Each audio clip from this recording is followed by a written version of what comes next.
கர்த்தர் அவருக்கு மகிமையாக பயன்படுத்தி வருகிறார். அதை நினைத்து நான் ஆண்டவரை ஸ்தோத்தரிக்கிறேன். உங்களை நினைத்தும் இந்த சபையின் இந்த ஊழியத்தோடு அங்கத்தினராக இருக்கிற உங்களை நினைத்தும் ஆண்டவருக்கு நன்றி செலுத்துறேன். நீங்க ஒரு நல்ல ஊழியத்தின் பகுதியில் ஒரு அங்கத்தினராக இருக்கிறீங்க. பாஸ்டரோட ஐக்கியம் வச்சிருக்கீங்க. அவங்க நல்ல ஊழியர், உண்மையான ஊழியர். இப்படிப்பட்ட ஊழியர்களோடு நீங்க ஐக்கியம் வைத்திருக்க நீங்கள் பாக்கியவான்கள். அப்படின்னா என்ன அர்த்தம்?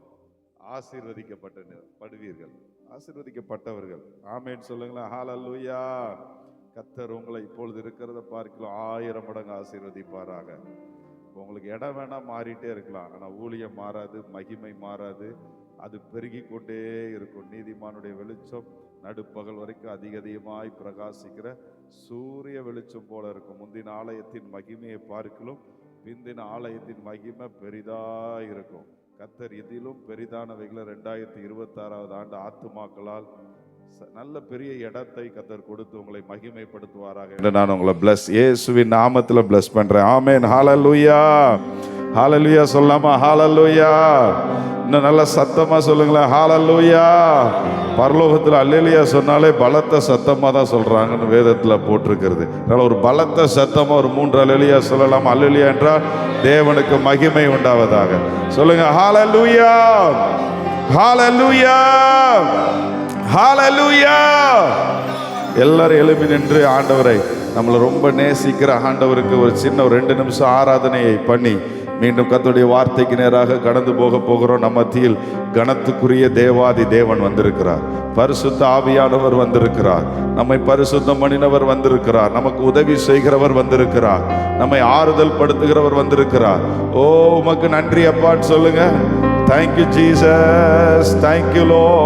எனக்காக யாவையும் செய்பவரே, செய்து முடிப்பவரே. சொல்லுங்க. எனக்காக யாவையும் செய்பவரே, செய்து முடிப்பவரே. பாரங்கள் என் சுமைகள், என் பாரங்கள், என் பாரங்கள் ஜீசஸ், என் சுமைகள் உம் பாதத்தில் இறக்கி வைத்தே,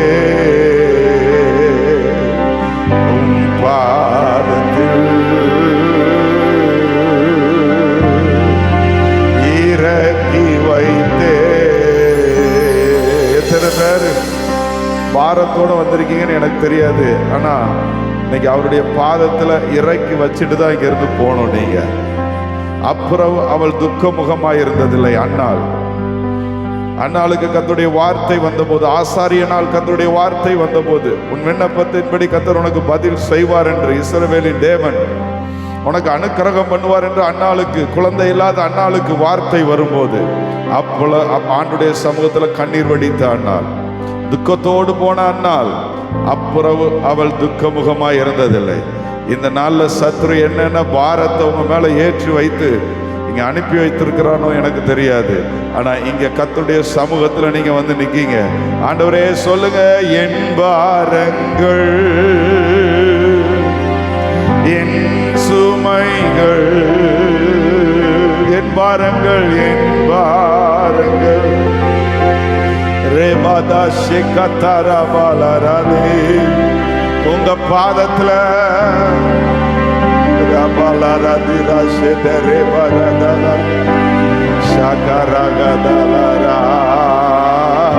பாதத்தில் இறக்கி வைத்தேன். இன்னைக்கு சொல்றேன், உங்களுக்கு எந்தெந்த பாரத்தை இன்னைக்கு ஆண்டுடைய சமூகத்தை நீங்க இறக்கி வைக்கிறீங்களோ கர்த்தர் பார்த்து கொள்வார், கர்த்தர் எனக்கு அற்புதம் செய்வார் என்று இறக்கி வைக்கிறீங்களோ அந்த பாரத்தை எல்லாம் இந்த நாளில் கர்த்தருடைய கரம் எடுத்து போடுகிறது. சத்ருவால் உண்டான பாரங்களாக இருக்கலாம், தேவையினால் உண்டான பாரங்களாக இருக்கலாம், சரீரத்திற்கு தேவையில்லாத சரீரத்துல சில வியாதிகள் உங்களை பாரப்படுத்திட்டு இருக்கலாம். சில போராட்டங்கள் உங்களை கர்த்தரை விட்டு பிரித்து பாரப்படுத்தி கொண்டிருக்கலாம்.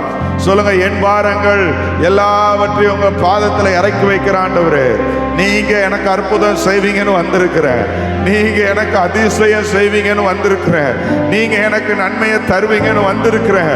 உங்க பிரசனத்திற்கு வந்திருக்கிறேன். ஏதோ மீட்டிங்க்கு வரல, ஏதோ ஒரு கூடுகைக்கு வரல, உங்களுடைய பிரசனத்திற்கு வந்திருக்கிறேன். நீங்க எல்லாம் பார்த்து கொள்வீங்க. ஓ, என்ன ஒப்பு கொடுக்கிறேன்னு சொல்லுகிறவர்கள் கைகளை உயர்த்தி உங்களுடைய போராட்டத்தையும் ஆண்டவருக்கு தெரியப்படுத்தி, ஆண்டவரே இதெல்லாம் நான் உங்களுக்கு ஒப்பு கொடுக்கிறப்பா, இனி உங்களுடைய பலன் அதுல இருக்கணும், உங்களுடைய ஆசீர்வாதம் அதுல காணப்படணும். ஓ, என்னுடைய பலவீனங்கள் இருந்து நான் விடுதலையாகணும்னு சொல்லுகிறவர்கள் கைகளை உயர்த்தி என் பாரங்கள்னு சொல்லலாமா? என் பாரங்கள், என் சுமைகள், என் பாரங்கள், mighty Jesus, என் சுமைகள்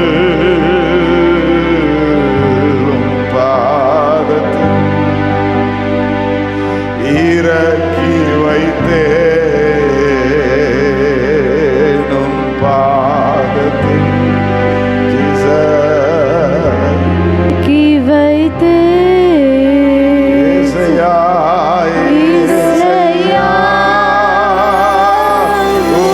உம்மைதானே என் முன்னே நிறுத்தி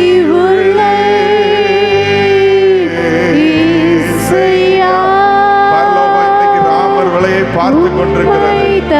அவரை தேடுகிற ஆத்மாவை பார்த்து கொண்டிருக்கிறது. அவர்களுக்கு உதவி செய்ய கர்த்தருடைய கரம் ஓ பார்த்து கொண்டிருக்கிறது. ஏசையா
எனது பாடியும் தோணிக்கேட்டுதே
அற்புதம் செய்கிறவராக, எங்களுடைய துக்கத்தை மாற்றுகிறவராக, எங்கள் துக்கத்தை மாற்றி சந்தோஷத்தை தருகிறவராக தேவாதி தேவன் இங்கு இறங்கி வந்திருக்கிறதுக்கு நாங்கள் நன்றி செலுத்துகிறோம். தொடர்ந்து கர்த்தருடைய ஆளுகைக்குள் எங்களை ஒப்பு கொடுக்கிறோம். துதி கன மகிமை ஒருவருக்கே செலுத்துகிறோம். அப்பா, இந்த இடம் முழுவதும் பரிசுத்த ஆவியானுடைய ஆளுகை மட்டுமே இருப்பதாக. இயேசுவின் இரத்தத்தின் ஆளுகையை நாங்கள் வைக்கிறோம். இங்க ஒவ்வொருவர் மேலும் இயேசுவின் இரத்தத்தை பூசுகிறோம். புது பலன் அடைந்து கழுகுகளை போல் செட்டைகளை எடுத்து உயர எழும்போட்டும். அப்பா, இயேசுவின் நாமத்தில் ஜெபிக்கிறோம் பிதாவே, ஆமென். ஹல்லேலூயா. சந்தோஷமா உங்க இடத்துல உட்காருங்கள். எத்தனை பேர் நான் இங்க வரும்போது துக்கத்தோடு வந்தேன்னு சொல்றீங்க?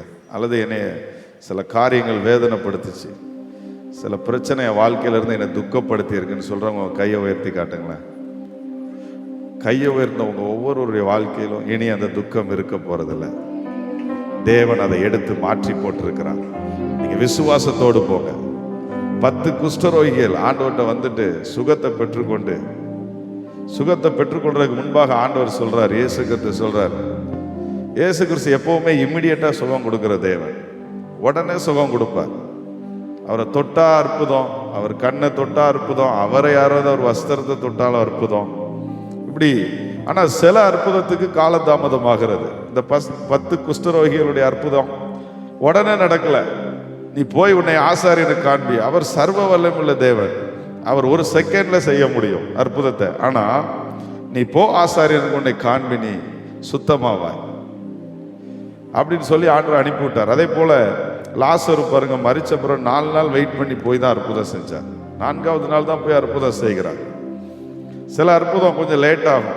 6 கச்சாடிகள்ல பாருங்க, தண்ணி நிரப்ப சொல்றதுக்கு முன்பாக இயேசுவின் தாயாகிய மரியாள் வந்து ஆண்டவர்கிட்ட கேட்கும்போது, என் வேலை இன்னும் வரல, இன்னும் கொஞ்ச நேரம் கழிச்சு பார்த்துக்கலாம், நான் செய்வேன், நீங்க சொல்ல வேண்டாம் அப்படின்ட்டு ஆண்டவர் சொல்றாரு. அதே போல ஆண்டவர் அந்த குஷ்டரோகிகளை அனுப்புறார். நீ போய் ஆசாரியருக்கு போய் உன்னை காண்பி. அவங்க போய் காண்பிக்க போறதுக்கு போயிட்டு இருக்கிறாங்க, ஆண்டவே நடக்கிறாங்க. குஷ்டரோகிகள் எப்பவுமே ஊருக்கு அவுட்டர்ல இருப்பாங்க.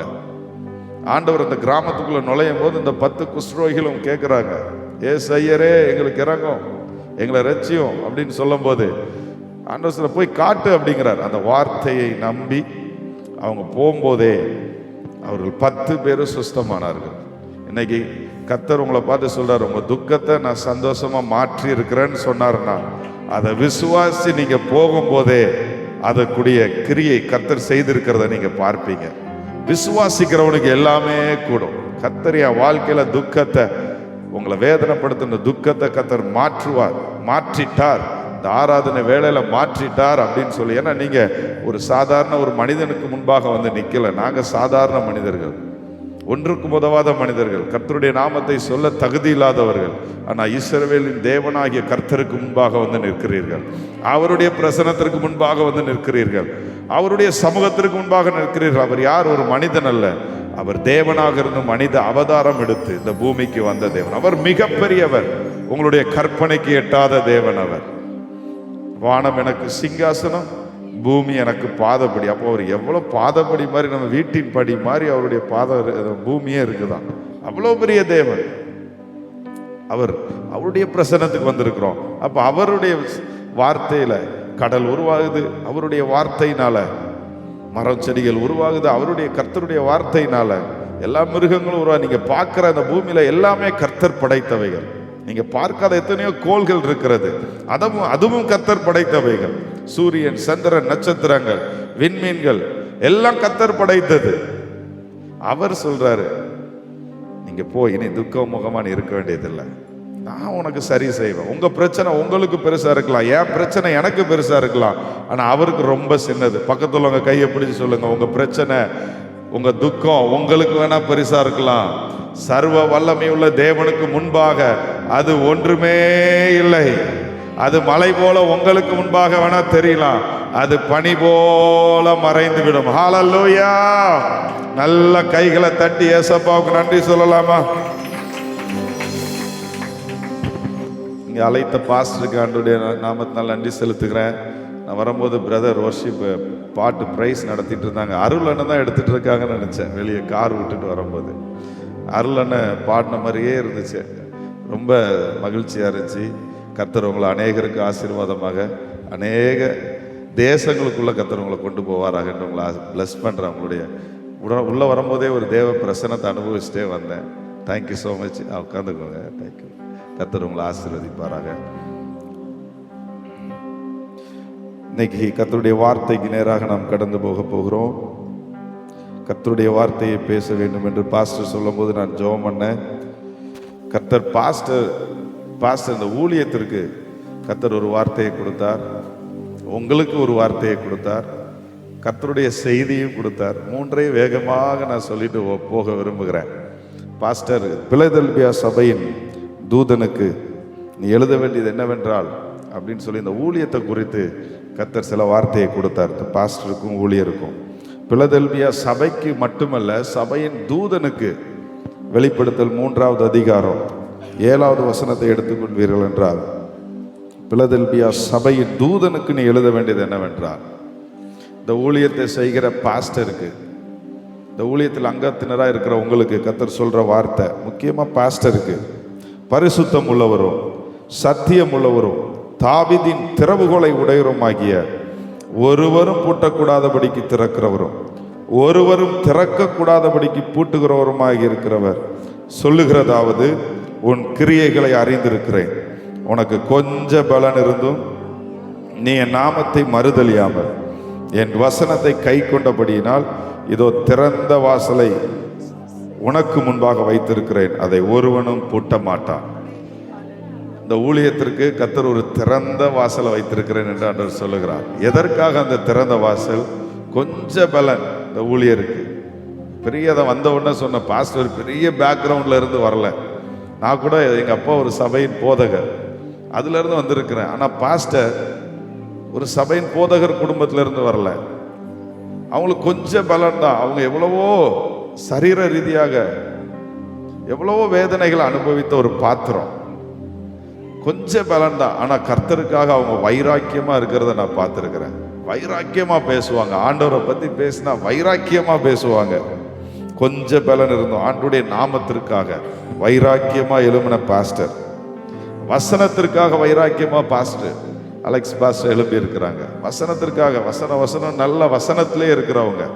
எத்தனையோ துருபதேசங்கள் இருக்கிறது, எத்தனையோ பேர் வசனத்தை விட்டு இம்மைக்குரியதையே பேசுறாங்க. ஆனா வசனத்திற்காக சாட்சியாக, வசனத்திற்காக வைராக்கியமாக எழும்பி இருக்கிற அலெக்ஸ் பாஸ்டருக்கு கர்த்தர் சொல்லுகிறார், அந்த ஊழியத்திற்கு ஒரு திறந்த வாசலை கர்த்தர் வைத்திருக்கிறார். திறந்த வாசல் வேணா, இடம் வேணா மாறலாம், இங்க இருந்து இங்க மாறலாம், இங்க இருந்து அங்க மாறலாம். கர்த்தர் ஒரு திறந்த ஊழியத்திற்கு, கர்த்தர் ஊழியத்தை எந்த மனிதனாலும் அடைக்க முடியாது. ஏன்? கர்த்தர் தொடங்கின ஊழியம். மனிதன் தொடங்கின ஊழியத்தை வேணா யாரும் அடைத்து போட முடியும். ஒரு ஆள் கர்த்தருடைய ஊழிய அழைப்பை பெற்று வந்திருப்பார்கள் என்றால் அவர்களுக்கு கொஞ்சம் பலன் இருந்தால் கூட போதும், கர்த்தர் அவங்களுக்கு முன்பாக திறந்த வாசலை வைப்பேன் என்று சொல்லி இருக்கிறார். ஹல்லேலூயா. இந்த 9வது வசனத்தை பாருங்க. இதோ யூதர் அல்லாதிருந்தும் தங்களை யூதர் என்று பொய்யாய் சொல்லுகிறவர்களாகிய சாத்தானுடைய கூட்டத்தாரில் சிலரை உனக்கு கொடுப்பேன். இதோ அவர்கள் உன் பாதங்களுக்கு முன்பாக வந்து பணிந்து நான் உன்மேல் அன்பாய் இருக்கிறதை அறிந்து கொள்ளும்படி செய்வேன். திருப்பி அந்த வசனத்தை வாசிக்கலாமா? யாராவது மைக்ல வாசிக்க. இதோ யூதர் அல்லாதிருந்தும் தங்களை யூதர் என்று பொய் சொல்லுகிறவர்களாகிய சாத்தானுடைய கூட்டத்தாரில் சிலரை உனக்கு கொடுப்பேன். இதோ அவர்கள் உன் பாதங்களுக்கு முன்பாக வந்து பணிந்து நான் உன்மேல் அன்பாய் இருக்கிறதை அறிந்து கொள்ளும்படி செய்வேன். ஆமென். இந்த வசனத்தின்படியும் கர்த்தர் அந்த ஊழியத்தை ஆசீர்வதிப்பார்.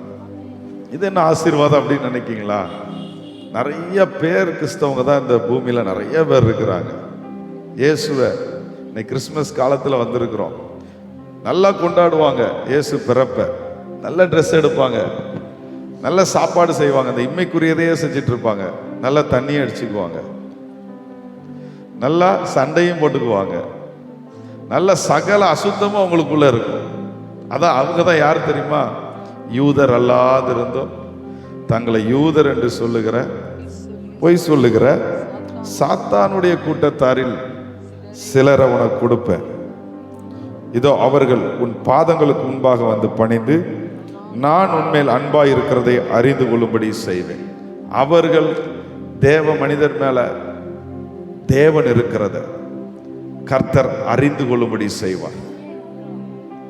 இன்னைக்கு நிறைய பேர் அப்படிதான் தங்களை கிறிஸ்தவங்கன்னு காமிச்சுக்கிறதுல ரொம்ப நாங்கள் சர்ச்சுக்கு போகிறோம், நாங்கள் இது செய்கிறோம் அது செய்கிறோம் அப்படின்னு சொல்லுவாங்க. ஆனால் ஆவிக்குரிய வாழ்க்கையில் ஜீரோவாக இருக்கிற ஒரு பாரம்பரிய கிறிஸ்தவத்தை அநேகரை நம்ம பார்க்கிறோம். ஆனால் அவங்களெல்லாம் கர்த்தர் இந்த இடத்திற்கு கொண்டு வருவேன் என்று வாக்கு கொடுக்கிறார். பாதங்களுக்கு முன்பாக பணிந்துனா என்ன, வந்து இங்கே வந்து முழங்கால் போட்டு ஜோமன போகிறாங்க, பாஸ்டர் கையை வச்சு ஜோமன போகிறாங்க. கர்த்தர் அவங்களுக்குள்ள வல்லமையான கிரியை செய்ய போகிறார். அவங்கள கர்த்தர் நேசிக்கிறார். இங்கே கூட்டு வந்து இங்கே அவங்கள உட்கார வைத்து பாஸ்டர் மூலமாக கர்த்தருடைய வார்த்தையை கொடுத்து அவங்கள பரலோக ராஜ்யத்திற்கு தகுதி உள்ளவர்களாக மாற்ற போகிறார். ஹல்லேலூயா சொல்லுங்க, நல்ல அல்லேலூயா சொல்லுங்க. கர்த்தர் செய்யணுமா வேண்டாமா? இங்க எவ்வளவு திரள் கூட்ட மக்கள் இருக்கிறாங்க, ஆவியோடு உண்மையோடு ஆராதிக்காம கிறிஸ்மஸை மட்டும் நல்லா கொண்டாடுவாங்க, நியூ இயரை கொண்டாடுவாங்க, 40 நாள் 2 காலத்தை கொண்டாடுறாங்க. ஆனா அவங்களுக்கும் இயேசுவுக்கும் சம்பந்தமே இல்லை. கேட்டா கிறிஸ்தவங்க, கேட்டா யூதன். அந்த காலத்துல யூதர்கள் என்றால் அது ஒரு பெருமை. ஏன்னா கர்த்தரால் ஆசீர்வதிக்கப்பட்டவங்க. இன்னைக்கு வரைக்கும் யூதர்கள் என்றால் அவங்க கிட்ட நம்மளாம் ஈஸியா போய் பேச முடியாது. அவங்கள நம்மளை மதிக்கவே மாட்டாங்க. இஸ்ரவேல்ல யூதர்கள் வந்து அவ்வளோ அறிவாளிகள். இன்னைக்கு நீங்க யூஸ் பண்ற நிறைய சாஃப்ட்வேர்ஸ், ஃபேஸ்புக்காக இருக்கலாம், ட்விட்டராக இருக்கலாம், இன்னும் நிறைய வலைத்தளங்கள் எவ்வளவோ சாஃப்ட்வேர்ஸ் இருக்குது. அது எல்லாத்தையும் கண்டுபிடிச்சது யூதர்கள். அவங்க மூலம் பெரிய பெரிய கண்டுபிடிப்பு, இன்னும் ஆட்டோ பாம்ஸ், இந்த உலகத்தை அழிக்கிற பாம் முதற்கொண்டு அவங்க தான் கண்டுபிடிச்சாங்க. நிறைய அறிவு அவங்களுக்கு இருக்குது, ரொம்ப அறிவு இருக்குது. வாட்ஸ்அப் கண்டுபிடிச்சிருக்கிறாங்க, ஃபோனில் நிறைய விஷயத்தை அவங்க தான் கண்டுபிடிச்சாங்க. ஆனால் கர்த்தரை அறிகிற அறிவு அவங்களுக்கு இல்லை. எல்லா ஆசீர்வாதமும் இருக்கும். இன்னைக்கு நாங்கள் ஏசப்பா பிள்ளை தான், எல்லா ஆசீர்வாதமும் இருக்குன்னு சொல்லுவாங்க. ஆனால் அவங்களுக்குள்ள இயேசு பிறந்திருக்க மாட்டார். அப்படிப்பட்டவர்களை இந்த 2026 ஆண்டு இந்த ஊழியத்தில் கர்த்தர் கொண்டு வந்து அவருக்கு சொந்த ஜனமாக மாற்றுவாராக. ஹல்லேலூயா ஹல்லேலூயா. கர்த்தர் நல்லவர். உங்களுக்காக ஜெபம் பண்ணும்போது ஒரு வார்த்தையை கர்த்தர் எனக்கு கொடுத்தாங்க. 1 சாமுவேல் 2:4 எடுத்து வாசிக்கலாமா?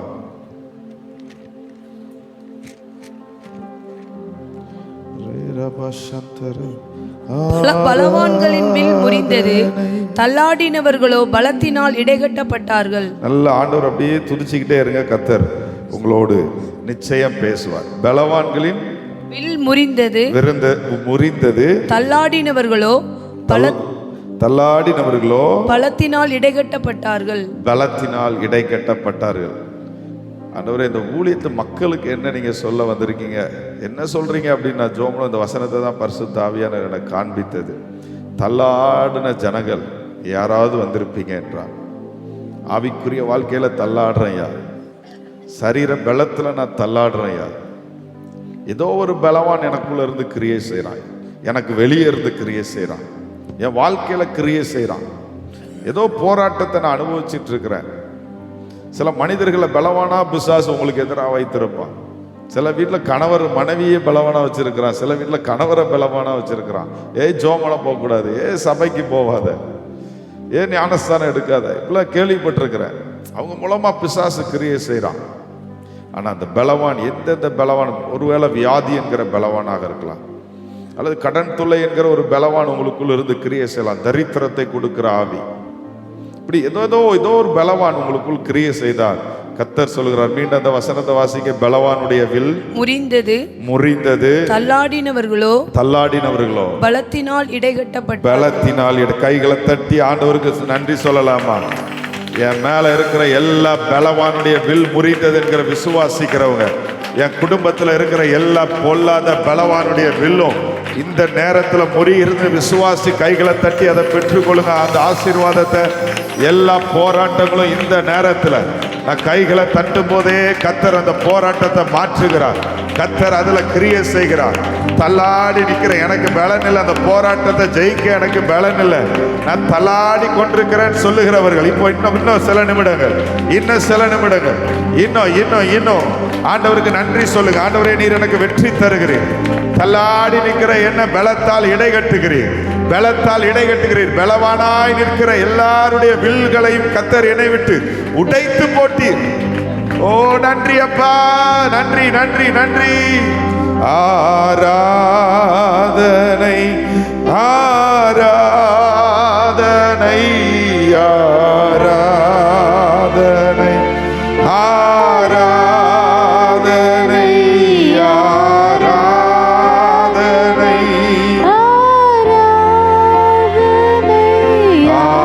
ஆராதனை ஆராதனை சொல்லுமா.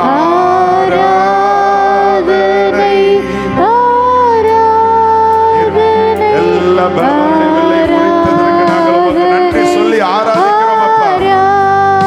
அன்பரேசு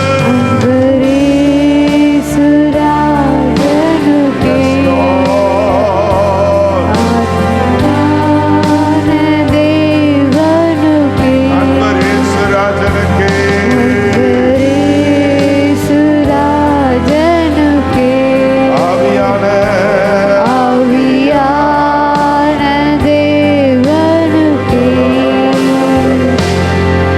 லூக்கா 2வது அதிகாரம் 14வது வசனத்தை எடுத்து வாசிக்கலாம். இன்றைக்கு நாம் தியானிக்க போகிற வார்த்தை லூக்கா 2வது அதிகாரம். உன்னதத்தில் இருக்கிற தேவனுக்கு மகிமையும் பூமியிலே சமாதானமும் மனுஷர் மேல் பிரியமும் உண்டாவதாக என்று சொல்லி தேவனை துதித்தார்கள்.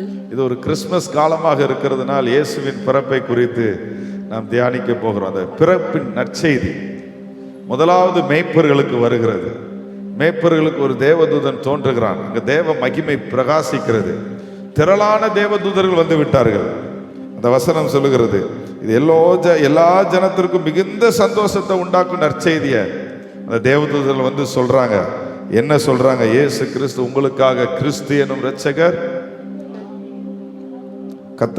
இன்று கர்த்தராகிய கிறிஸ்து எனும் இரட்சகர் உங்களுக்காக தாவீதின் ஊரிலே பிறந்திருக்கிறார். பிள்ளையை துணியில் சுற்றி முன்னணியிலே கிடத்திருக்க காண்பீர்கள். இதுவே உங்களுக்கு அடையாளம் என்றார்கள். அந்த சகுனமே பரமசேனையின் திரள் அந்த தூதருடனே தோன்றி, திரளான தேவதூதர்கள் தோன்றாங்க அந்த டைம்ல மேய்ப்பர்களுக்கு முன்பாக. அவங்க சொல்றாங்க, உன்னதத்தில் இருக்கிற தேவனுக்கு மகிமை. இயேசு கிறிஸ்துவின் பிறப்பின் நிமித்தம் தேவதூதர்கள் ஆர்ப்பரித்து சொல்லுகிறாங்க, உன்னதத்தில் இருக்கிற தேவனுக்கு மகிமை, பூமியிலே சமாதானமும் மனுஷர் மேல் பிரியமும் உண்டாவதாக என்று சொல்லி தேவனை துதித்தார்கள். இயேசு கிறிஸ்துவின் பிறப்பு நிமித்தம் நாமும் இதை செய்ய வேண்டும். தேவதூதர்களோடு சேர்ந்து பரலோகத்திற்கு ஒற்ற ஆராதனை இந்த பூமியில் நாம் செய்ய வேண்டும்.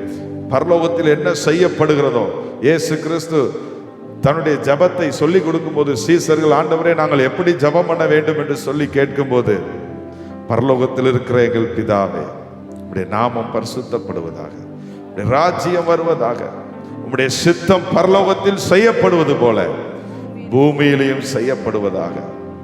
தேவதூதர்கள் பரலோகத்திலிருந்து வந்து இதைதான் சொல்றாங்க, உன்னதத்தில் தேவனுக்கு மகிமையும் பூமியிலே சமாதானமும் மனுஷர் மேல் பிரியமும் உண்டாவதாக.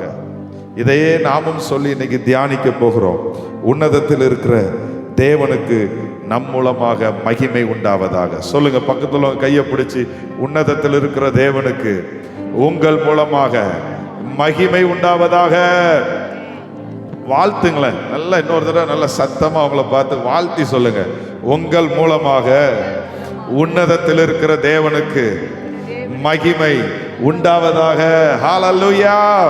எத்தனை பேர் ஆசைப்படுறீங்க என் மூலமாக, என் குடும்பத்தின் மூலமாக, என் பிள்ளைங்கள் மூலமாக உன்னதத்தில் இருக்கிற தேவனுக்கு மகிமை மட்டுமே உண்டாகணும். என் மூலமாக, என் குடும்பத்தினர் மூலமாக, என்னுடைய கிரியையின் மூலமாக ஒரு நாளும் பரலோக ராஜ்யத்திற்கு துக்கம் உண்டாக்க கூடாது. அவர் அதற்காகத்தான் இயேசு கிறிஸ்துவை இந்த பூமிக்கு நமக்காக அனுப்பினார். நம் மூலமாக, எல்லா மனிதர்கள் மூலமாகவும் ஆண்டவர் துக்கப்படுகிறார். ஆதியாகமம் 6வது அதிகாரத்துல நோவாவை கர்த்தர் தெரிந்து கொள்ளும் போது, வேலையை செய்ய சொல்லும் போது, ஆண்டவர் சொல்றார், நான் மனுஷ நிமித்தம் துக்கமா இருக்கிறேன். அவன் காரியத்தை செய்யறான். எல்லாருடைய இருதயமும் பொல்லாங்கா இருக்குது, அக்கிரமத்தினால் நிறைஞ்சிருக்கிறாங்க, பாவம் செஞ்சிட்டு இருக்கிறாங்க. மனுஷனை உண்டாக்குனதற்காக நான் வேதனைப்படுகிறேன். இந்த இயேசு கிறிஸ்து எதற்காக நமக்கு கொடுக்கப்பட்டார் என்றால், நம் மூலமாக ஆண்டவருடைய நாமம் மகிமைப்பட, உங்கள் மூலமாக ஆண்டவருடைய நாமம் மகிமைப்பட. அதுதான் தேவனுடைய முதலாவது திட்டம். தேவனுடைய நாமம் ஒவ்வொருவர்கள் மூலமாகவும் மகிமைப்பட வேண்டும். எப்படிலாம் கர்த்தரை மகிமைப்படுத்தலாம்? நல்லா துதிச்சு மகிமைப்படுத்தலாம். வேதம் சொல்லுகிறது, சங்கீதம் 50:23 சொல்லுகிறது, ஸ்தோத்திர பலியிடுகிறவன் என்னை மகிமைப்படுத்துகிறான். கர்த்தருக்கு ஸ்தோத்திர பலி விட்டுட்டே இருக்கணும். என்ன நடந்தாலும், எது நடந்தாலும் ஸ்தோத்திர பலி. யோபு பாருங்க, எவ்வளவு பெரிய காரியத்தை பிசாசு அவனுக்கு விரோதமா செய்ய திட்டம் போட்டு ஆண்டவர்கிட்டயே பெர்மிஷன் வாங்கி அவனுக்கு உண்டான எல்லாவற்றின் மேலும் தன்னுடைய கரத்தை வைத்தான். ஆனா அந்த சூழ்நிலையிலும் யோபு தேவனை குறை சொல்லல, தேவனை விட்டு கொடுக்கல. கர்த்தர் கொடுத்தார், கர்த்தர் எடுத்தார். கர்த்தருடைய நாமத்திற்கு ஸ்தோத்திரம். அப்படி மட்டும் நீங்க சொல்லி பாருங்க.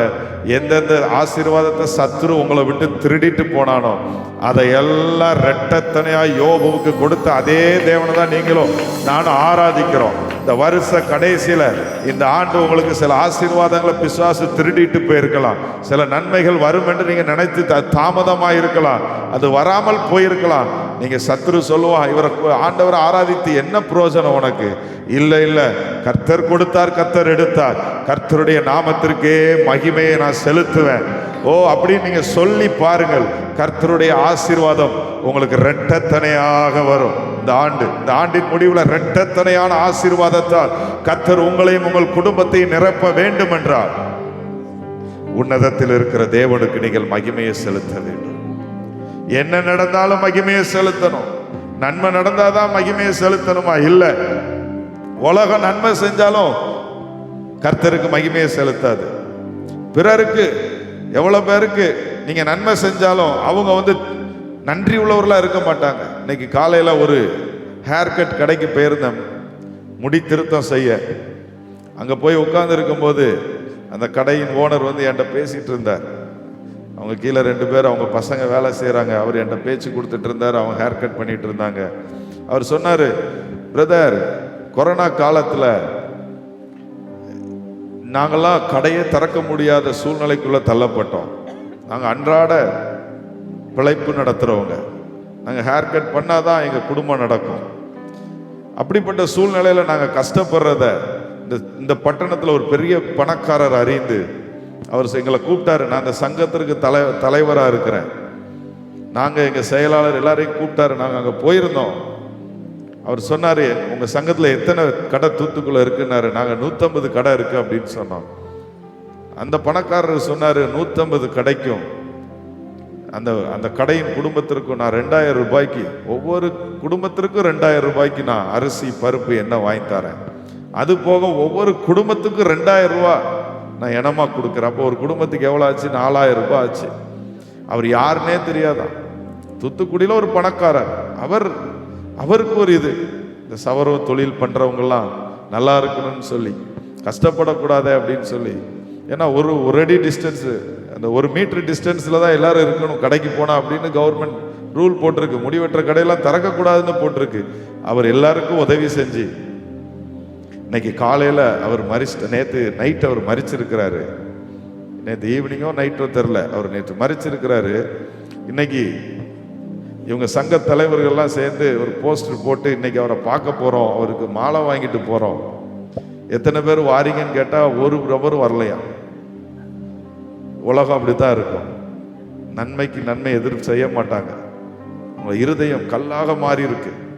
அவர் சொல்லி வருத்தப்பட்டார், நான் தனியாக தான் போகணும் போல தெரியுது. அப்பா தெரியுது பிரதர், இவ்வளோ பெரிய லட்சக்கணக்கில் எங்களுக்கு உதவி செஞ்ச ஒரு மனுஷனை கடைசி போய் ஒரு மாலை போடுறது கூட யாரும் வரமாட்டேன்னு சொல்லிட்டாங்களேன்னு இன்னைக்கு காலையில் என்கிட்ட வருத்தப்பட்டு சொன்னார். உலகம் நன்றி அறியாது, மனிதர்கள் நன்றியோடு இருக்க மாட்டார்கள். ஆனால் நீங்களும் நானும் அப்படி இருக்கக்கூடாது. ஒரு சின்ன பொருள் கிடைச்சாலும் சில வாரத்துக்கு முன்பாக சபையில் ஆராதனை நடத்திட்டு இருந்தேன். பரிசுத்த ஆவியானவர் தெளிவாக ஏவுனார். கிடைத்த ஒரு சின்ன குண்டு ஊசிக்கு இருந்தாலும் நன்றி சொல்லு, அடைக்கப்பட்ட ஆசீர்வாதத்தை நான் திறந்து விடுவேன் அப்படின்னு சொன்னார். நீங்க நன்றி சொல்லி பாருங்க. யோபு இழந்ததை இரட்டத்தனையாக கொடுத்த தேவன். இந்த கடைசி மாதத்துல வந்திருக்கீங்க. இந்த ஆண்டு கடைசி மாதத்துல 2026 உங்களுக்கு எப்படி இருக்கணும்னு நீங்க நினைக்கிறீங்களா? எப்படி எனக்கு இருக்குன்னு? அது உங்க கையில தான் இருக்கு. 2026 ஆண்டவர் கையில இல்லை, 2026 உங்க கையில தான் இருக்கு. 2026 ஆசீர்வாதம் கர்த்தர் கையில இல்லை, 2026 ஆசீர்வாதம் உங்க வாயில இருக்கிறது. 2026 ஆசீர்வாதம் உங்க உதட்டுல இருக்குது, உங்க விசுவாசத்துல இருக்குது, உங்க நம்பிக்கையில இருக்கிறது, நீங்க கர்த்தர் மேல வைக்கிற அன்புல இருக்குது, நீங்க கர்த்தருக்காக செய்யற கிரியையில இருக்குது. 2026 உங்க கையில தான் இருக்குது. சொல்லுங்க, 2026 என் கையில தான் இருக்குது. நான் ஆசீர்வாதமா இருக்கும் நினைச்ச ஆசீர்வாதமா இருக்கலாம், நான் இப்படியே கஷ்டத்தோட இருக்க நினைச்சாலும் இப்படியே இருக்கலாம். அது உங்க கையில இருக்கிறது. ஒரு தேவ மனிதர் ஒரு உதாரணம் சொன்னார். ஒரு சின்ன பையன் ஒரு அறிவாளிய முட்டாளாக்க வேண்டும் என்று சொல்லி நீங்க கேட்டிருப்பீங்க. அந்த பையன் ஓடி வந்து ஒரு பட்டர்ஃப்ளையை கையில பிடிச்சிட்டு, என்ன இதுக்குள்ள ஒரு பட்டர்ஃப்ளை இருக்கு, நீங்க அறிவாளியான அதை சொல்லுங்க, இது உயிரோட இருக்கா செத்துட்டு இருக்கான்ட்டு. அவன் உயிரோட தான் வச்சிருக்கிறான்னு இவர் அறிஞ்சுக்கிட்டாரு. நம்ம செத்துட்டுன்னு சொன்னா அவன் உயிரோட கையை திறந்து பறக்க விடுவான். உயிரோட இருக்குன்னு சொன்னா அவன் அப்படியே ஒரு லைட்டா ஒரு அமுக்குவான், அது செத்து போகும். அப்புறம் அவன்கிட்ட சொன்னாராம், டே இது உன் கையில தாண்டா இருக்குது, அது செத்துட்டா உயிரோட, அது சாகணுமா உயிரோட இருக்கணுமாங்கிறது உன் கையில. அதே மாதிரிதான் தேவ பிள்ளைங்களுடைய ஆசீர்வாதம் தேவனுடைய பிள்ளைங்களுடைய கரத்தில் இருக்கிறது. ஆண்டவரன் ஆசீர்வதிக்கணும், ஆண்டவரை பிளஸ் பண்ணணும் அப்படின்னு எல்லாருக்கும் ஆசை இருக்கும். எல்லாருக்கும் ஆசை இருக்கும். ஆண்டவர் சில கடையில் போவேன், எல்லா போட்டோவும் இருக்கும், அதுல இயேசுநாதரும் ஒரு போட்டோவா இருப்பாரு. அவங்க இயேசுவையும் நம்புவாங்க, நாங்க இயேசுட்டையும் ஜெபம் பண்றையா அப்படிம்பாங்க ஆண்டவரை பத்தி சொன்னா. ஆனா நம்புகிற எல்லாருக்கும் அந்த கர்த்தர் ஆசீர்வதிச்சிருவாரா? அவங்களுக்கு சரீரத்தை சுகப்படுத்திடுவாரா? அவங்க குடும்பத்தை வேலையடைத்து பாதுகாப்பாரா? இல்லை. உங்க கையில தான் உங்க ஆசீர்வாதம் இருக்கு, உங்க வாயில தான் உங்க ஆசீர்வாதம் இருக்கு, உங்க துதியில தான் உங்க ஆசீர்வாதம் இருக்கு. சொல்லுங்க, என் மூலமாக. சொல்லுங்களேன் என்னோடு சேர்ந்து, என் மூலமாக, என் குடும்பத்தினர் மூலமாக, என் சபையின் மூலமாக உன்னதத்தில் இருக்கிற தேவனுக்கு மகிமை உண்டாவதாக. சொல்லுங்க, மகிமை உண்டாவதாக. வேதம் சொல்லுகிறது, உங்க வீட்டில் யாராவது ரட்சிக்கப்படலையா? சங்கீதம் 70:4 சொல்லி இருக்கிறது, உமது ரட்சிப்பில் பிரியப்படுகிறவர்கள் தேவனுக்கு மகிமை உண்டாவதாக என்று எப்பொழுதும் சொல்லுவார்கள். உங்க வீட்டில் யாரும் ரட்சிக்கப்படலையா? உங்க வீட்டில் யாரும் ஆபத்துல இருக்காங்களா, வியாதியில இருக்காங்களா? நீங்க தேவனுக்கு மகிமை உண்டாவதாக என்று எப்பொழுதும் சொல்லுங்க, அதிலிருந்து அவர்கள் காக்கப்படுவார்கள். எப்படி அதை சொல்ல முடியும்? உதாரணம், ஒரு சின்ன உதாரணம் சொல்றேன். உங்க வீட்டில இருந்து ஒரு நபர் வெளியே போறாங்களா, நீங்க சொல்லணும் வீட்டில இருந்து, ஆண்டவரே இந்த நபர் மூலமாக, என் பிள்ளை மூலமாக, என் பையன் மூலமாக உங்களுடைய நாமம் மகிமைப்படட்டும்பா அப்படி நீங்க சொல்லும் போது கர்த்தருடைய நாமத்தின் பாதுகாப்பு அந்த பிள்ளைங்க மேல இருக்கும். சத்துரு தொட முடியாது, மனிதர்கள் தொட முடியாது, வியாதி தொட முடியாது, பொல்லாத உலகம். அப்படி சொல்லணும். எதுக்கெடுத்தாலும் ஆண்டவரை சொல்லிருங்க, ஆண்டவரே இந்த நாளில் என் மூலமாக உமக்கு மகிமை உண்டாவதாக, என்னுடைய கிரியைகளின் மூலமாக உமக்கு மகிமை உண்டாவதாக, என்னுடைய சிந்தனையின் திறனின் மூலமாக உமக்கு மகிமை உண்டாவதாக, என்னுடைய இருதயத்தின் தியானத்தின் மூலமாக உமக்கு மகிமை உண்டாவதாக. இப்படி சொல்லி சொல்லி ஒவ்வொரு நாளும் நீங்கள் அடியெடுத்து வைக்க வைக்க உங்களுடைய ஆசீர்வாதம் எது தடைப்பட்டிருந்தாலும் கர்த்தர் அதை திறக்கிறதை பார்ப்பீர்கள். உங்களுக்காக அவர் வந்து நிற்கிறதை பார்ப்பீர்கள். ஹல்லேலூயா.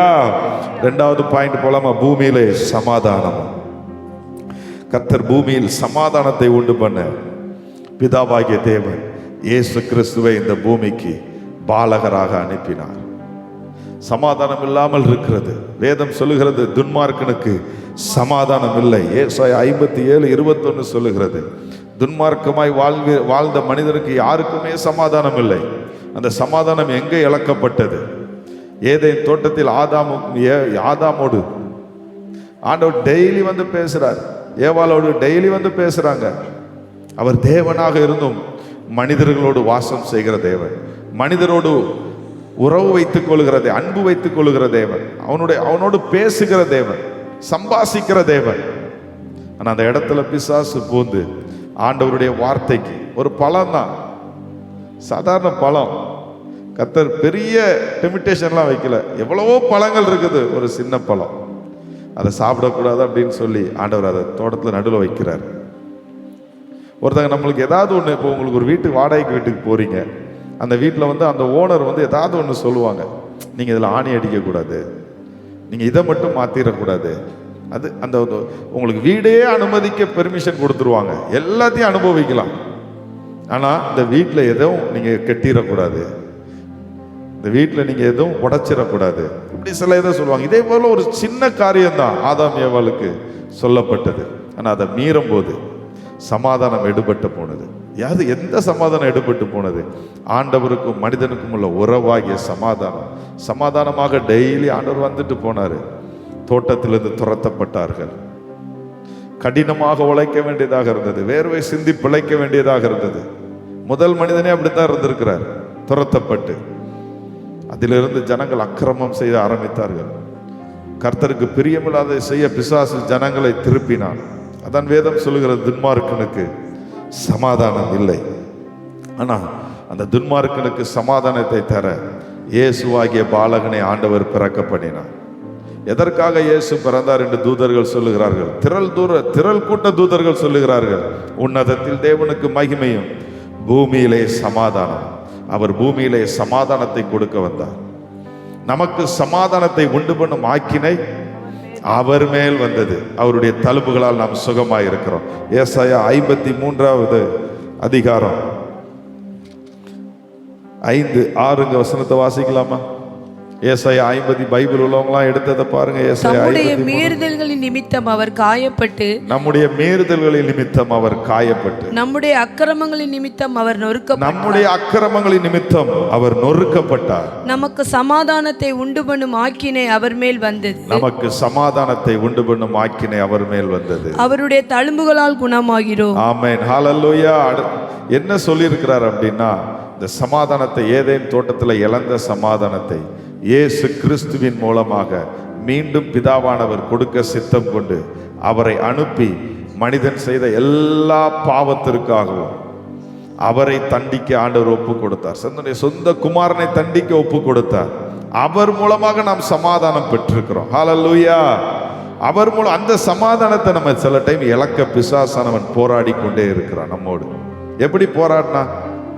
யோவான் 20வது அதிகாரம் 19வது வசனத்தை பார்த்தீங்கன்னா, ஆண்டவரும் சீசர்களும் கிட்டத்தட்ட 3 ஆண்டுகள் சேர்ந்தே எல்லாவற்றையும் விட்டுட்டு வந்தாங்க.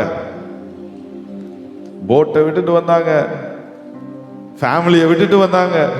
12 சீசர்களையும் ஆண்டவர் அழைக்கும் போது ஜாப்பை விட்டுட்டு வந்தாங்க. ரொம்ப நல்ல விஷயம், எல்லாத்தையும் நாங்கள் விட்டுட்டு வந்தோமே, எல்லாத்தையும் விட்டுட்டு பின்பற்றுறாங்க. ஆனால் ஆண்டவருக்கு ஒரு ஆபத்து வர்ற நேரத்தில் எல்லாரும் விட்டுட்டு ஓடிட்டாங்க. யோவான் 20:19 எடுத்து வாசி. வாரத்தின் முதல் நாளாகிய அன்றைய தினம் சாயங்கால வேளையிலே சீசர்கள் கூடியிருந்த இடத்தில் யூதர்களுக்கு பயந்ததினால் கதவுகள் பூட்டி இருக்கையில் இயேசு வந்து நடுவே நின்று, உங்களுக்கு சமாதானம் என்றார். ஆமென். இப்படிப்பட்ட சூழ்நிலை, விட்டு போன சூழ்நிலையில இயேசு கிறிஸ்து மீண்டும் வருகிறார். இயேசு கிறிஸ்து மறுதளிக்கிறார். பேதுரு அதுக்கு முன்னாடி ஓடி மட்டும் போகல, தெரியாது, சபிக்கவும் சத்தியம் பண்ணவும் தொடங்கிட்டாரு. ஒரு ஒன்டேல, சில மணி நேரத்தில் சீசர்களுடைய மாற்றம் பயங்கர மாற்றம் ஆயிடுச்சு. 3வது நாள் முடிஞ்சு, அது எத்தனாவது நாள்னு போட்டிருக்குது? வாரத்தின் முதல் நாள் அன்று சீசர்கள் எல்லாரும் கூடியிருக்கும் போது பேதுரு கூடியிருக்கிறாரு. விட்டுட்டு போன 12, ஓடி போன 12 பேர் கூடியிருக்கிறாங்க. 11 பேர் கூடியிருக்கிறாங்க, ஒருத்தர் மட்டும் வரல, தோமா. இவங்க எல்லாரும் கூடியிருக்கும் போது தன்னை விட்டுட்டு போயிட்டாங்கன்னு சொல்லி, அதுவும் யூதருக்கு பயந்ததுனால அதில் எழுதியிருக்கு. அப்படிதானே எழுதியிருக்கு. பூட்டிட்டு இருக்கிறாங்க ஒரு வீட்டில் பயந்து, இன்னும் அவங்க மனம் திரும்பலை, இன்னும் ஆண்டவர்கிட்ட நம்ம இப்படி பண்ணிட்டோமேன்னு பேதுரு பயந்தா கூட, அழுதா கூட, ஆனால் பயம் அவங்கள ரொம்ப நெருக்கிட்டு இருக்குது. யூதருக்கு பயந்து ஒரு வீட்டை பூட்டிட்டு உள்ள இருக்கும்போது இயேசு அவங்களுக்குள்ள வந்து, சமாதான காரணர் இயேசு வந்து, இதே போல நம்முடைய வாழ்க்கையிலும் அவர் ஒவ்வொரு நாளும் தேடி வருகிறார். நம் சில பாவத்தை செஞ்சு கர்த்தருக்கு விரோதமா கர்த்தரோடு இருந்தோம், ஆனால் சமாதானம், அவருக்கு நமக்குள்ள சமாதானத்தில் ஏதோ ஒரு பிரச்சனை பிரிச்சிருச்சா, ஏதோ ஒரு போராட்டம், ஏதோ ஒரு பாவம் பிரிச்சிருச்சா, அவரோட ஐக்கியம் கொள்ளாதபடி, அவருடைய சத்தத்தை கேட்க முடியாதபடி உங்களுக்கு ஆண்டவர் சொல்றாரு, இந்த நாளில் நான் வந்து சமாதானத்தை தாரேன், என்னுடைய சமாதானத்தை தாரேன். அது உலகம் கொடுக்கிற மாதிரி இருக்காது. பொருட்களை கொடுத்து உலகம் சமாதானப்படுது. எந்த பொருள் வாங்கினாலும் கொஞ்ச நேரம் தான் சமாதானம், சந்தோஷம். எந்த கார் வாங்கினாலும், எந்த பங்களால வாழ்ந்தாலும், எந்த சொகுசு வாழ்க்கை அனுபவிச்சாலும், ஆனால் அதுக்கப்புறம் நைட்டு கொஞ்ச நேரத்துக்கு அப்புறம் இது அதெல்லாம் ஒரு நிம்மதி இல்லாமல் இருக்கிறத நான் பார்த்துருக்கிறேன். பெரிய பெரிய கோடீஸ்வரர்கள் அப்படி இருக்கிறத பார்த்துருக்கிறேன். அப்படிப்பட்ட மனிதர்கள் இருக்கும்போது இயேசு கிறிஸ்து வந்து சொல்றாரு, அவருடைய பிள்ளைங்களை அவர் திக்கற்றவர்களாக விட மாட்டார்.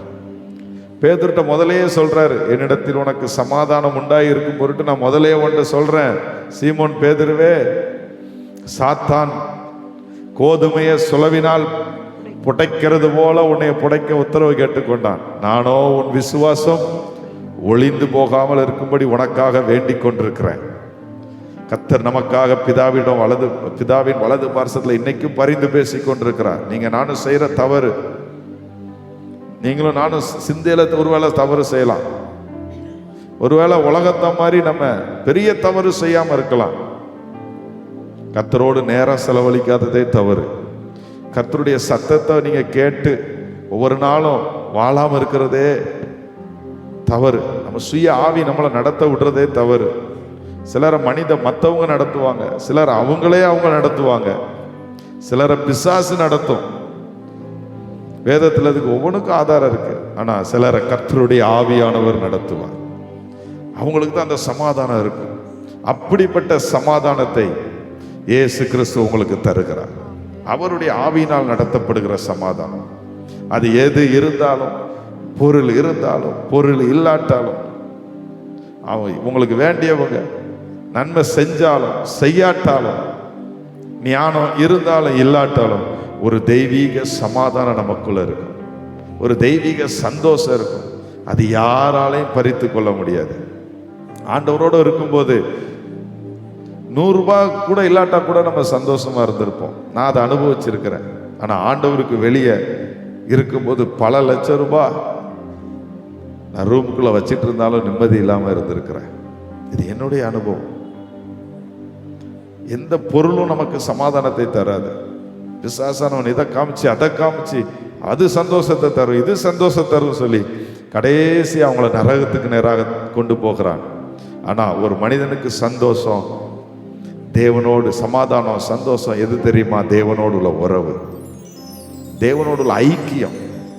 ஆண்டவர் இந்த நாளில் தேவனோடு உள்ள ஐக்கியத்தில் நீங்க குறைவுபட்டு இருப்பீர்கள் என்றால், தேவனோடு உள்ள உறவுல, அவரோடு நீங்க பேசுறதுல, அவர்கிட்ட அன்பு கூறுறதுல நீங்க குறைவோடு இருப்பீங்க என்றால், கர்த்தர் இந்த நாளில் சமாதானக்காரர் இந்த இடத்துல வந்து அசைவாடி கொண்டிருக்கிறார். அவர் உங்களுக்கு எல்லா விதத்திலும் சமாதானத்தை தருவார்.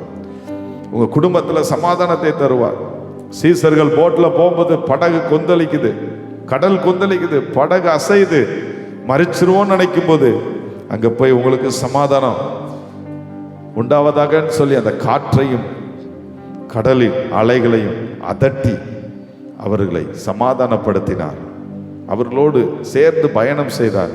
அந்த தேவன் இந்த நாளில் உங்களோடு சேர்ந்து உங்களுடைய வாழ்க்கையில் சமாதானத்தை தந்து, உங்களுடைய வாழ்க்கையில் அடிக்கிற அலைகளாக இருக்கலாம், உங்களை நிலைகுலைய வைக்கிற பிரச்சனையாக இருக்கலாம், அதிலிருந்து கர்த்தர் உங்களுக்கு சமாதானத்தின் தேவன் சீக்கிரமாய் சாத்தானை உங்கள் கால்களின் கீழே நசுக்கி போட வைத்து உங்களுக்கு சமாதானத்தை தருவேன் என்று வாக்கு தந்திருக்கிறார். ஹல்லேலூயா. அதான் ஃபாதர் பர, உன்னதத்தில் தேவனுக்கே மகிமை உண்டாகட்டும், உன்னதத்தில் தேவனுக்கே மகிமை உண்டாகட்டும், இந்த பூமியிலே சமாதானமும் பிரியமும் உண்டாகட்டும், இந்த பூமியிலே சமாதானமும் பிரியமும் உண்டா. நீங்களும் தூதர்களோடு சேர்ந்து சொல்லுவோமா? 2000 ஆண்டுகளுக்கு முன்பாக தூதர்கள் வந்து இயேசு பிறப்ப சொல்லும் போது இதை தான் சொல்லி பாடினாங்க. நீங்களும் சேர்ந்து பாடலாமா? உன்னதத்தில் தேவனுக்கு என் மூலம் மகிமை உண்டாகட்டும். ஓ உன்னதத்தில் தேவனுக்கு எங்கள் மூலம் மகிமை உண்டாகட்டும். எங்கள் வாழ்க்கையின் மூலம் இந்த பூமியிலே சமாதானமும் பிரியமும் உண்டாகட்டும். இந்த பூமியிலே சமாதானமும் பிரியமும் நல்ல கைகளை அசைத்து ஐயா வாழ்க, ஐயா வாழ்க, உம் நாமம் வாழ்க, உங்க நாமம் வாழ்க இயேசப்பா, வாழ்க இயேசப்பா, ஐயா வாழ்க, வாழ்க, உம் நாமம் வாழ்க வாழ்க, ஐயா வாழ்க வாழ்க உங்க நாமம் வாழ்க, உம் நாமம் வாழ்க ஐயா வாழ்க வாழ்க இயேசு நாமம் வாழ்க. ஆமென், ஹalleluya. உன்னதத்தில் தேவனுக்கு மகிமையும் பூமியிலே சமாதானமும் மனுஷர் மேல் பிரியமும் உண்டாவதாக. உங்கள் மேல் என் மேல் ஆண்டவருடைய பிரியம் உண்டாயிருக்கிறது. அதனால தான் நம்ம ரட்சிக்கப்பட்டிருக்கிறோம். எத்தனையோ பேர் இருக்கிறாங்க, படித்தவங்க, ஞானிகள், கடவுளை தேடிக்கொண்டு போகிறவங்க இருக்கிறாங்க. எத்தனையோ தியாகத்தை செய்கிறாங்க. சிலர் கறி மீன் சாப்பிட மாட்டேங்கிறாங்க. சிலர் சட்டையே போடாம செருப்பே போடாம சுத்துறாங்க. கடவுளை எப்படியாவது கண்டடையணும், கடவுள் என் வாழ்க்கையில இடைப்படணும்னு சொல்லி. ஆனா உங்க மேலேயும் என் மேலேயும் கர்த்தர் பிரியம் வைத்திருக்கிறார். அவரை அறிகிற அறிவினால் கர்த்தர் நம்மை நிரப்பினார். அது கர்த்தரால் நமக்கு கிடைக்கப்பட்ட கிருபை, அவருடைய அன்பு. அது நம்மளுடைய பக்தி அல்ல, நம்ம ஏதோ ஒரு கிறிஸ்தவ குடும்பத்தில் பிறந்ததுனால அல்ல, கர்த்தர் நம்மை தாயின் கருவில் முன்குறித்ததால். ஹalleluya. என்னாகும் 24:1 எடுத்து வாசிக்கலாமா? இஸ்ரவேலை ஆசீர்வதிப்பதே கர்த்தருக்கு பிரியம் என்று அதில் எழுதப்பட்டிருக்கிறது. கர்த்தருக்கு பிரியம் உண்டாவதாக. உன்னதத்தில் தேவனுக்கு மகிமையும் பூமியிலே சமாதானம். மனுஷர் மேல் என்ன பிரியம்? உங்களை ஆசீர்வதிப்பதே கர்த்தருக்கு பிரியம். திருடன் திருடவும் கொல்லவும் அழிக்கவும் வருகிறான், நானோ அவைகளுக்கு ஜீவன் உண்டாயிருக்கவும் அது பரிபூரணப்படவும் வந்தேன் என்று சொன்ன தேவன். அவர் நம்முடைய வாழ்க்கையில் வந்தது நம்முடைய சாபத்தை மாற்ற, நம்முடைய துக்கத்தை மாற்ற, நம்மை ஆசீர்வதிக்க, நம்முடைய குடும்பத்தை ஆசீர்வதிக்க, நம்முடைய பிள்ளைங்களை ஆசீர்வதிக்க, உங்களை ஆசீர்வதிக்க அவர் வந்திருக்கிறார். அதான் வேதம் சொல்லுகிறது, இஸ்ரவேலை ஆசீர்வதிப்பதே கர்த்தருக்கு பிரியம். இஸ்ரவேல் என்றால் ஒரு தேசம் நினைக்காதீங்க, அது உண்மையிலே ஒரு தேசமாகத்தான் இப்பொழுது நமக்கு முன்பாக தெரிகிறது. இஸ்ரவேல் என்றால் யாக்கோபு. யாக்கோபு எத்தனாக இருக்கிற. யாக்கோபு என்றால் என்ன? ஏமாற்றுபவன், எத்தன். அந்த எத்தனை உத்தமனாக்க ஒரு பாட்டு உண்டு. எத்தன் என்னை உத்தமனாக்க சித்தம் கொண்டீரே ஏசையா. சொல்லுங்க, எத்தன் என்னை, எத்தன் என்னை உத்தமனாக்க சித்தம் கொண்டீர் என் ஏசையா. யாக்கோபு என்றால் எத்தன். அந்த எத்தனை கர்த்தர் இஸ்ரவேலாக மாற்றினார். அந்த இஸ்ரவேலை, அந்த யாக்கோபை ஆசீர்வதிப்பதே கர்த்தருக்கு பிரியம். யாக்கோபு என்றால் அந்த மொழிபெயர்ப்புல என்ன போட்டிருக்குன்னா ஏமாற்றுபவன். அவனுடைய பேருக்கு அர்த்தம்னா ஏமாற்றுபவன். தகப்பனை ஏமாற்றினான். நான் தான் அண்ணன் ஏசாவு போல வேஷம் போட்டு, ஏசாவு போல அவங்க அம்மா சொன்னதுனால, நல்ல யாக்கோபா தான் இருந்தாரு, ஆனால் அவங்க அம்மா சொன்னதுனால ஒரு பெரிய டிராமாவே போட்டு தகப்பனுடைய ஆசீர்வாதத்தை வாங்கணும்னு சொல்லி, எப்படியாவது வாங்கணும்னு சொல்லி தகப்பனை ஏமாற்றித்தான் வாங்கினார். யாக்கோபு அண்ணனை ஏமாற்றினார். ஒரு கூலை கொடுத்து, பசி, அண்ணனுக்கு பசி, அவர் செஞ்சு சாப்பிட்ற வரைக்கும் அவருடைய ஜீவன் அவருக்குள்ள இருக்காதுன்னு அவர் நம்பிட்டார். அண்ணன் வேட்டையாடுறதுல வல்லவன் போய் சுற்றி பசியினோட வீட்டுக்கு வரும்போது அண்ணனை தான் சந்தர்ப்பத்தில் ஏமாத்துறவங்க. சிலர் சந்தர்ப்பத்தில் ஏமாத்துவாங்க தெரியுமா? நான் சிலரை பார்த்துருக்குறேன். சில இது விலை கூட போகும், ஆனால் அவங்க சில சொத்தாக இருக்கலாம், ஒரு லேண்டாக இருக்கலாம், விலை கூட போகும், ஆனால் அவங்க சூழ்நிலை சில மெடிசன் ரீதியாக கஷ்டப்படுவாங்க, மெடிக்கல் பணம் தேவைப்படும், படிக்கிறதுக்கு பணம் தேவைப்படும். உடனே பக்கத்தில் இதுதான் சந்தர்ப்பம்னு சொல்லி கொஞ்சம் பணத்தை கொடுத்து அவ்வளோ பெரிய இடத்தையும் வாங்கிக்குவாங்க. இதான் சந்தர்ப்ப சூழ்நிலை. அப்படிப்பட்ட யாக்கோபு, அப்படிப்பட்ட எத்தன், அப்படிப்பட்ட மூளைக்காரன். ஆனால் உலகம் வேணா மூளையை நல்ல அறிவாளின்னு சொல்லலாம், ஆனால் ஏமாற்றுவான்ப்பா. பைபிளே கர்த்தர் கொடுத்த பேரே அவனுக்கு ஏமாற்றுபவன். யாக்கோபு என்றால் ஏமாற்றுபவன். ஆனால் அந்த ஏமாற்றுபவனை இஸ்ரவேலாக கர்த்தர் மாற்றினார். இன்னைக்கு கர்த்தருடைய சமூகத்தில் வந்து நம்ம ஒவ்வொரு ஆண்டும் நம்ம ஆண்டவருக்கு நிறைய பிராமிஸ் சொல்லுவோம். ஆண்டவரே, நான் உமக்காக வாழுவேன், உமக்காக எழும்புவேன், உமக்காக கிரியை செய்வேன், உம்முடைய ஊழியத்துக்கு நான் அதை செய்வேன், இதை செய்வேன், நான் ஊழியம் செய்வேன், ஜெபம் பண்ணுவேன், பரிசுத்தமா இருப்பேன், யாரையும் குறை பேச மாட்டேன், யாரு கூடயும் சண்டை போட மாட்டேன், எல்லாரோடையும் ஒப்புரவாயிருவேன், எல்லாரோடையும் ஐக்கியமாயிருவேன், உடைய சத்தியத்திற்கு கீழ்ப்படிவேன், உடைய வார்த்தைக்கு கீழ்ப்படிவேன்னு சொல்லி ஆண்டவர்கிட்ட சொல்லுவானா. அதுக்கப்புறம் என்ன செய்யறோம்? இந்த வருட கடைசியில் யோசித்து பாருங்க. ஆண்டவர் உங்களை இஸ்ரவேலாக மாற்றி ஆசீர்வதிக்க வேண்டும் என்றார். ஆண்டவருடைய சமூகத்திற்கு இந்த வருஷ கடைசியில் வந்திருக்கிறோம். யாக்கோபு எப்பொழுது இஸ்ரவேலாக மாறினான்? ஆண்டவருடைய பாதத்தை பிடித்தான். ஒரு நாள் இரவு ஏமாற்றி ஏமாற்றி பல ஏமாற்றத்தையும் யாக்கோபு பெற்றுக்கொண்டான். ஏமாற்றி பெரிய பணக்காரன் ஆயிரலாம் நினைச்சான். ஆனால் ஏமாற்றும் போது அவன் வாழ்க்கையிலும் ஏமாற்றம் நடக்கிறது. அவனுடைய மாமனார் அவனை ஏமாற்றினார். அவன் ஒரு பொண்ணை நேசிக்கிறான். நைட்டோட நைட்டாக கல்யாணம் கட்டி 7 வருஷம் வேலை பார்த்து அந்த பொண்ணுக்காக ஓசியில் வேலை பார்த்து மாமனாருக்கு நைட்டோட நைட்டாக ஸ்க்ரீனை போட்டு இப்போ அந்த மூடி மறைச்சிருவாங்கன்னு நினைக்கிறேன். இப்போ கூட சர்ச்சுக்கெலாம் வரும்போது பிள்ளைங்க ஸ்க்ரீன் போட்டு தான் வருவாங்க பொண்ணை கூட்டு வரும்போது. அது இன்னும் பெரிய ஸ்க்ரீனாக போட்டிருப்பான்னு நினைக்கிறேன், ஒன்றுமே தெரியாத அளவுக்கு போட்டு மறைச்சி நைட்டோட நைட்டாக கல்யாணத்துக்கு எடுத்து காலையில் பார்க்குறாரு. மனைவி வேற. அண்ணனை ஏமாற்றினாரு, அப்பாவை ஏமாற்றினாரு. தான் வாழ்க்கையில் பெரிய ஏமாற்றம். இப்படி ஒரு ஏமாற்றம் எவ்வளோ ஒரு ஆணுக்கு தெரியும். இப்படி ஒரு ஏமாற்றம்னா அந்த ஏமாற்றத்தை தாங்கி கொள்ளவே முடியாது. இதுதான் பெரிய ஏமாற்றம் நினைக்க ஆண்களுக்கு. இப்படிப்பட்ட ஏமாற்றம் அவனுக்கு நடக்கும்போது அவன் பிறரை ஏமாற்றுறதுனால அதை அறுவடை பண்ணான். சில டைம் நம்ம ஆண்டவர்கிட்ட சொல்லி சொல்லி ஆண்டவரை ஏமாத்தினதுனால நம்ம சில காரியத்தில் ஏமாற்றப்படுறோம். சில காரியத்தை நம்புகிறோம், அது நடக்கலை. சில காரியம் எனக்கு கைகூடி வரும்னு நினைக்கிறீங்க, அது நடக்காமல் போயிருச்சு. இந்த ஆண்டு கடைசி வந்திருக்கிறோம். ஒரு யாக்கோபு போல தனித்து போய் தேவனுடைய சமூகத்தில் ஒரு நைட்டு ஃபுல்லாக யாக்கோபு ஜெபம் பண்ணுறான். ஆண்டவரே, நான் யாக்கோபா இருக்க மாட்டேன், என்னை இஸ்ரவேலா மாற்றுங்க. ஆண்டவருடைய பாதத்தை பிடிக்கிறான். ஆண்டவர், உன் பேர் என்ன? நான் எத்தன், நான் ஏமாற்றுபவன், நான் யாக்கோபு. ஆண்டவருக்கு தெரியும், அவ வாயினாலே அதை சொல்ல வைக்கிறார். என்னை ஆசீர்வதியும். ஆண்டவருடைய பாதத்தை பிடிச்சான்.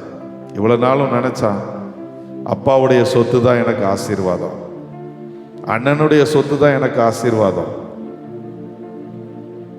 என் ஒய்ஃப் தான் எனக்கு ஆசீர்வாதம், என் குடும்பம் தான் ஆசீர்வாதம், என் ஆட்டு மந்தை தான் எனக்கு ஆசீர்வாதம் அப்படின்னு நினைச்சு அந்த உலகத்திற்கு பின்னாடியே போயிட்டு இருந்த யாக்கோபு இப்போ பிடிக்கிறான். நீர் தான் எனக்கு ஆசீர்வாதம், நீர் தான் உண்மையான ஆசீர்வாதம். எதுவும் எனக்கு நிம்மதியை தரல, எது எனக்கு சந்தோஷத்தை தரல, எல்லாம் இருக்குது, ஆனால் எனக்கு ஆசீர்வாதம் இல்லைங்கிறத அவன் உணர்றான். அவன் ஏமாத்தினதுனால பல காரியத்தை சம்பாதிச்சாலும், பல தடவை ஏமாற்றம் அடைந்தாலும், ஆனால் இப்போ கரெக்டாக அவன் யோசிக்கிறான், கர்த்தர் தான் எனக்கு ஆசீர்வாதம், அவர் தான் என்னை ஆசீர்வதிக்க முடியும், அவருடைய ஆசீர்வாதம் தான் எனக்கு சமாதானத்தை தரும், அவருடைய பிரியம் தான் எனக்கு தேவை அப்படின்னு சொல்லி ஆண்டுடைய பாதத்தை பிடிக்கும்போது கர்த்தர் யாக்கோபை இஸ்ரவேலாக மாற்றினார். இந்த ஆண்டு கடைசி கர்த்தருடைய பாதத்தில் நீங்கள் அமர்ந்து பாருங்கள். அடுத்த வருடம் கர்த்தர் இஸ்ரவேலின் ஆசீர்வாதத்தால் உங்களை நிரப்புவார். இஸ்ரவேலின் ஞானத்தால் கர்த்தர் உங்களை நிரப்புவார். இஸ்ரவேலின் மகிமையால் கர்த்தர் உங்களை நிரப்புவார்.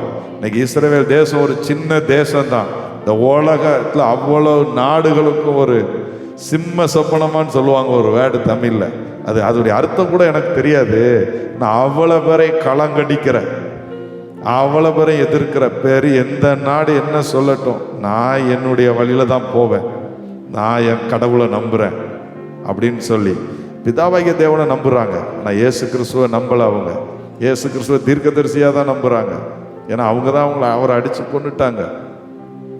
ஆனால் அந்த இஸ்ரவேலின் ஆசீர்வாதம், கர்த்தர் யாக்கோபை ஆசீர்வதிக்கும் போது இன்னைக்கு வரைக்கும் அவங்க ஒரு ஆசீர்வாத வாய்க்காலாக இருக்கிறாங்க. எத்தனையோ போரில் அவங்க தான் வெற்றி பெற கர்த்தர் அவங்களை எடுத்து பயன்படுத்தினார். எத்தனையோ தேசத்தில் அப்படிப்பட்ட ஞானத்தை கர்த்தர் தந்தார். அது ஏனென்றால் இஸ்ரவேலின் ஆசீர்வாதம். யாக்கோபை இஸ்ரவேலாக மாற்றிய பின் அவர்களுக்கு சந்ததிக்கு கொடுத்த ஆசீர்வாதம்.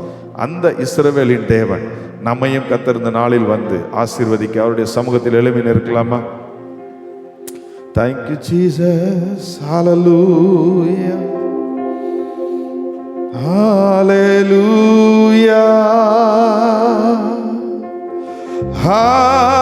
Hallelujah.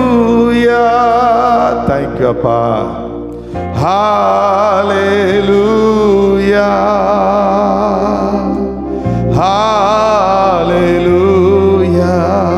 இஸ்ரவேலின் ஜெய பலமானவர், இஸ்ரவேலுக்கு ஜெயத்தை தந்தவர், இஸ்ரவேலை எந்த ஒரு யுத்தத்திலும் தோற்க விடாமல் ஜெயத்தை கொடுத்து கொண்டு வந்த தேவன் உங்களையும் ஜெயிக்கிறவர்களாக கர்த்தர் மாற்றுவாராக. அவருடைய பிரியம் இஸ்ரவேல் மேல் இருந்ததால், இஸ்ரவேலை ஆசீர்வதிப்பதே என்னுடைய பிரியம் என்று அவர் சொன்னதால் அவர்கள் ஆசீர்வாதமாக இருந்தது போல அவருடைய பிரியம் மேல் படுவதாக. யாக்கோபை இஸ்ரவேலாக மாற்றிய தேவன், யாக்கோபு அவருடைய பாதத்தை பிடிக்கும் போது இஸ்ரவேலாக மாற்றிய தேவன் அவருடைய பாதத்தில் இப்பொழுது அமர்ந்திருக்கிற உங்களையும் கர்த்தர் இந்த இரவு ஆசீர்வதிப்பாராக. கர்த்தருடைய ஆசீர்வாதம் உங்கள் மேல் கடந்து வருவதாக. Thank you Lord. நன்றி அப்பா. Thank you Lord. எத்தனை உத்தமனாக சித்தம் கொண்டீரே ஏசையா.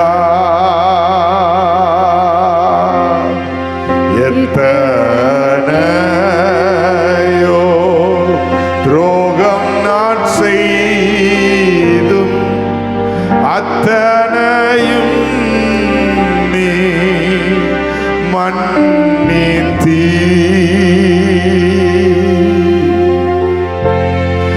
அல்மர சந்தரக பகதர பலதர சேகதர பலதரப.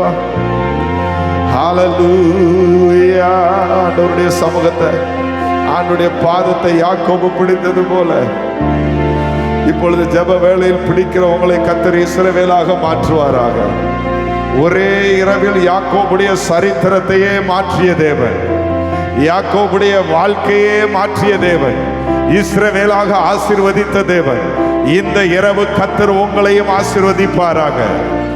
ஓ, கர்த்தரால் தெரிந்து கொள்ளப்பட்ட யாக்கோபு, தாயின் கருவிலேயே தெரிந்தெடுக்கப்பட்ட யாக்கோபாக இருந்தாலும் ஒரு நாள் கர்த்தரை பிடிக்கும் போது கர்த்தர் அவனை இஸ்ரவேலாக மாற்றினார். இந்த இரவு அப்படிப்பட்ட இரவாக இங்க இருக்கிற ஒவ்வொருவருக்கும் மாறுவதாக.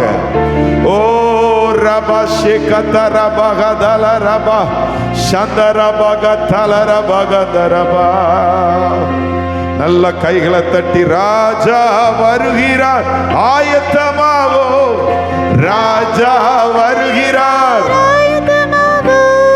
இயேசு வருகிறார், எதிர்கொண்டு செல்வோம், இயேசு வருகிறார், எதிர்கொண்டு செல்வோம். ராஜா வருகிறார், ஆயத்தமாவோ, இயேசு ராஜா வருகிறார், ஆயத்தமாவோம், இயேசு வருகிறார், எதிர்கொண்டு செல்வோம், நம்மை இயேசு வருகிறார், எதிர்கொண்டு செல்வோம். பள்ளங்கள் எல்லாம் நிரம்பிட வேண்டும், மலைகள் குன்றுகள் தகர்ந்திட வேண்டும், கோடலானவை நேராகணும், கரடானவை சமமாகணும். சொல்லுங்க, கரடானவைகள் கரடானவை சமமாகணும். பள்ளங்கள் எல்லாம் நிரம்பிட வேண்டும், மலைகள் குன்றுகள் தகர்த்திடவே, கோட பொன்னலானவை ஆஹா கரடானவை ராஜா வருகிறார், ராஜா வருகிறார், ஆயத்தமாவோ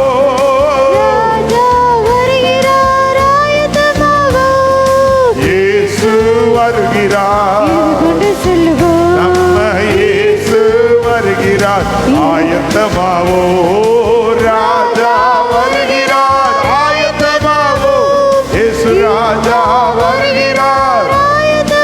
ரபதனா சந்தரா கமலா தேவதனனா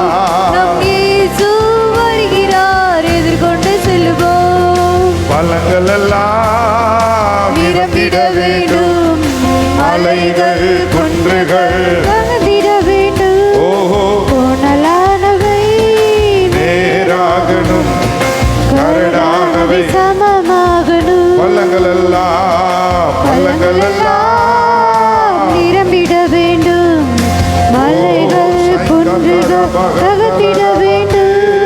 கோணலானவை நேராகணும், கரடானவை சமமாகணும். ராஜா வருகிறார், ராஜா வருகிறார், ஆயத்தமாவோம், ராஜா வருகிறார், ஆயத்தமாவோம். இயேசு வருகிறார். எதிர்கொண்டு செல்லுவோம், இயேசு வருகிறார், எதிர்கொண்டு ஒரே ஒரு செல்லுவோம். டான்ஸ் பாடலாமா? கரை இல்லாமலே குற்றமில்லாமலே கர்த்தருக்காய் முன்னேறுவோம், கரை இல்லாமலே குற்றமில்லாமலே கர்த்தருக்காய் வாழ்ந்து முன்னேறுவோம்.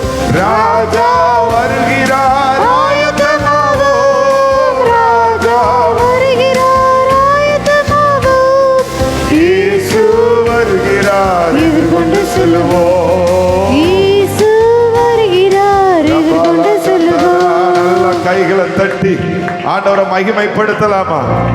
ஓ, அவர் உங்களுக்கு துதியின் ஆடையை தந்திருக்கிறார், புலம்பலின் ஆடையை எடுத்து போடுகிறார். ஓ, துதியின் ஆடையால் கர்த்தர் இங்கே தரிப்பிக்கிறார் சிலரை. ஓ, துதிக்கிறதுல நீங்க அமைதலா இருந்திருக்கலாம், துதிக்கிறதுல குறைவாக இருந்திருக்கலாம். கர்த்தர் மீண்டும் துதிக்க சொல்லி ஏவுகிறார். நீங்க துதிங்க, நான் உங்களுக்கு வாசல்களை திறப்பேன். என்னுடைய நாமத்தை பிரஸ்தாபப்படுத்தி எந்த ஸ்தானத்தில் நான் வந்து உன்னை ஆசீர்வதிப்பேன் என்று சொல்லுகிறார்.